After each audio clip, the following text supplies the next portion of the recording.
Hello, আমি রিয়া। আহ্লাদের সাথে আমার নতুন একটি ব্লগে আপনাদের সকলকে ওয়েলকাম জানাই।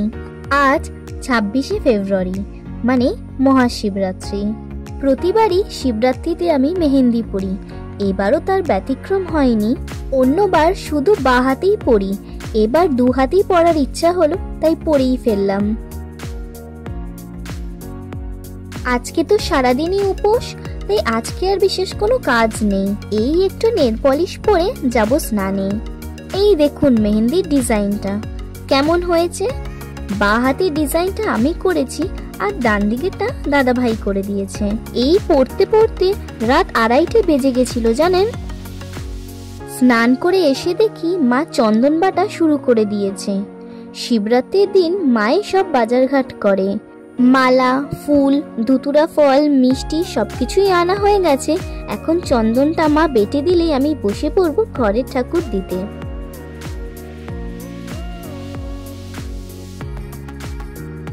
বসে পড়েছি স্নান করে পুজো দিতে। আগে ঘরের পুজোটা দিয়ে নিয়ে তারপর যাব পাড়ার মন্দিরে মহাদেবের মাথায় জল ঢালতে। আমাদের ঘরে দুটো ছোট্ট শিবলিঙ্গ আছে, তাতে আগে জল দেব। সারা বছর যাদের মাথায় জল দিই, আজকের দিনে তাদের বাদ দিয়ে আগে মন্দিরের মহাদেবকে জল দেব, সেটা তো হয় না। প্রতি সোমবার যেমন করে পুজো দিই, আজকেও ঠিক সেরকম ভাবেই দেব।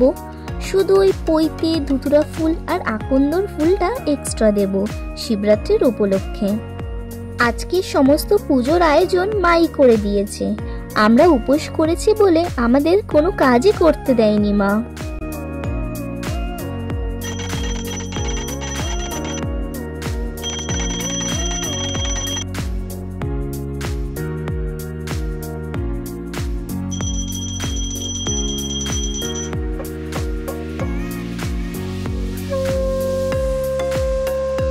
এবার দুপুর দুপুর জল ঢেলে আসবো ভাবলাম, কিন্তু যতই ভাবি তাড়াতাড়ি যাব, আর তাড়াতাড়ি হয় না।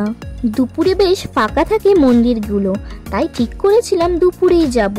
শান্তি মনে অনেকক্ষণ ধরে পুজো দেওয়া যাবে। আর সন্ধেটায় কি হয় বলুন তো, এত বড্ড বেশি ভিড় হয়ে যায় যে শান্তি মনে তো দূরের কথা, কোনো রকমে পুজো দিতে হয়।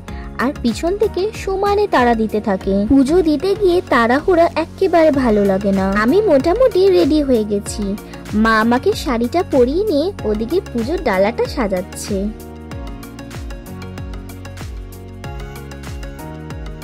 এই যে আমার পুজোর ডালা, যাচ্ছি এবার আমি পুজো দিতে।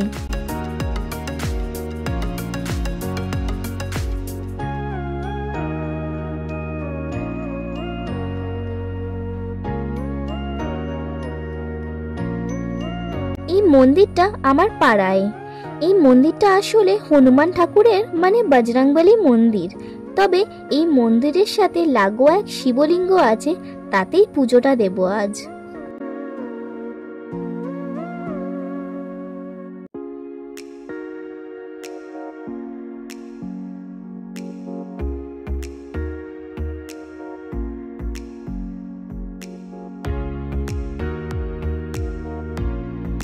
সকাল থেকে এত মানুষে পুজো দিয়েছে যে দেখুন ঠাকুরের মুখটাই একেবারে ঢেকে গেছে।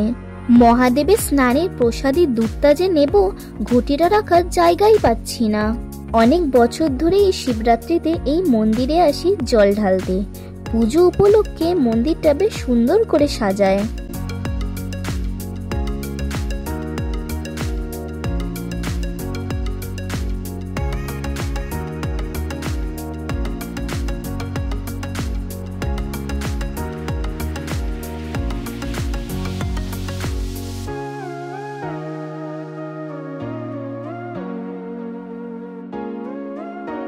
বাড়ি গিয়ে মহাদেবের প্রসাদী দুধটা খেয়ে উপোস ভেঙে আগে জলটা খাবো।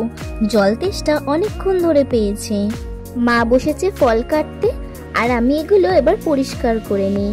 এখন বসে পড়লাম খেতে। মা অনেক রকম ফল কেটে দিয়েছে, জানি না দু বোনে মিলে কতটা শেষ করতে পারবো।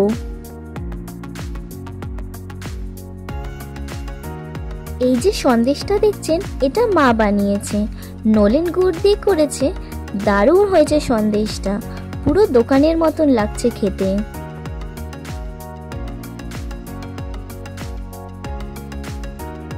ফলটা এখন অতটা খেতে ভালো লাগছে না, দইটাই খাই। অনেকে উপোস করে সাবু মাখা খায়, কিন্তু আমার সাবু মাখাটা অতটা খেতে ভালো লাগে না, তাই আমি উপোস করলে ফলই খাই শুধু।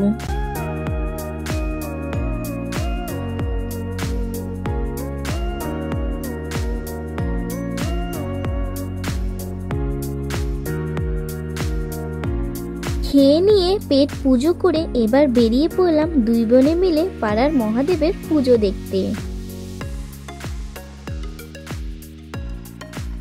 দেখছেন সন্ধে হতেই কত ভিড় হয়ে গেছে মন্দিরগুলোতে।